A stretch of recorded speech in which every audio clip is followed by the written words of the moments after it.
If you want to go far, go alone.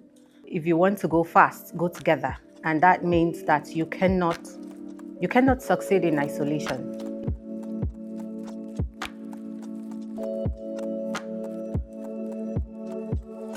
There's a lot of opportunity in public-private partnerships with the development finance institutions and creators. You see, as a young creator, you don't want to just create something and just have it. No, you want to be able to create a means of livelihood for yourself in the long term. So in finding these sort of structures where you can produce, where you can create, you can tell authentic stories, you have a guaranteed distribution mechanism, and then you can also monetize your content, long term. That I feel like is something that will give a lot of young people a steady livelihood. It brings in something to the table, and what it brings in is sustainability. You would have to forge the right partnerships and bring in the right people on board for the success of your project. Also, knowing and putting at the back of your mind that players from the private sector, the government, and the development ecosystem is very important.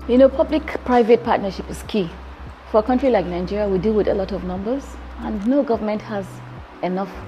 You also leverage on capacities. No particular entity will say that, I have monopoly of capacity. But when you leverage with storytellers, you leverage with the creative minds, then you can be able to strengthen women across board, and you can do it at scale very quickly, and that's what partnerships do. A successful collaboration between the public and private sector as far as the creative space is concerned really relies on the private sector being able to finance the creative sector, whilst the public sector, government, provides the enabling environment for that to happen. When we deal with creatives from other countries like the UK, Canada or South Africa, they talk in terms of tax credits that the government is able to provide to their creative pursuits.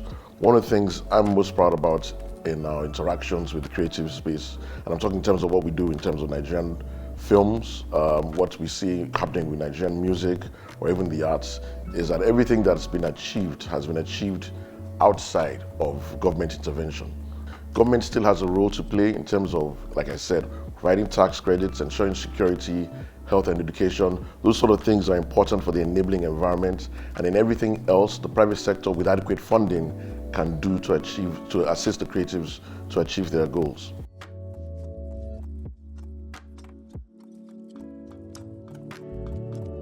In Nigeria, we have a couple of PPPs that have worked within the innovation ecosystem and also the creative industry. A typical example of that is what we saw with MTN as a big telco collaborating with Signa Media based in the UK to develop a streaming platforms where our indigenous creations, our culture, our diversity is being portrayed in the world. So what we've done, we've actually come up with a financing structure that I think works for us and creatives, a structure that's part debt and part equity.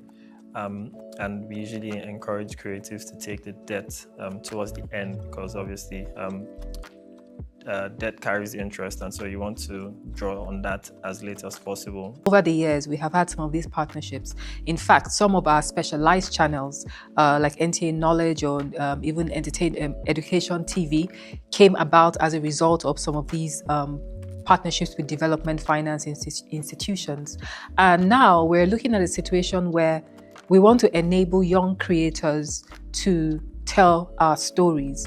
And what we will do as the authority is provide that institutional structure and guidance for them, whereby we provide a solid platform for them to create, to produce, and also to broadcast the content that is produced. As a government, we're not gatekeepers, we're collaborators. We open up for the private space. We form the policies so that there's a direction, there's a national action plan. So we know where we're going as a people. It's easy for people to collaborate. As far as I'm concerned, it's a marriage, waiting to happen, because we have no shortage of creative talent. But what is missing is opportunity. What is missing is funding. What is missing is structure for them to be able to produce in the long term.